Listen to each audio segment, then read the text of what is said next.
Sec, pasensya na, pero ihabol ka na lang. Ang effort ni Pangulo, nation building talaga.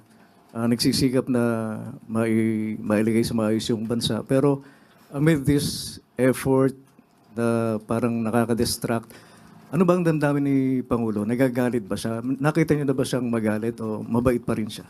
Mabait po ang Pangulo.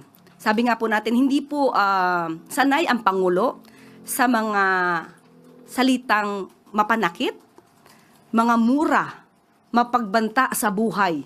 Hindi po sanay ang Pangulo dyan. Pero makikita po natin sa huli niyang forum kung saan sinabi nga po niya na ang kailangan ng bansa para maiangat natin taong may kaalaman. Taong magaling sa ekonomiya, magaling sa mga issue ng inflation, paggawa ng trabaho, at hindi para lang manira.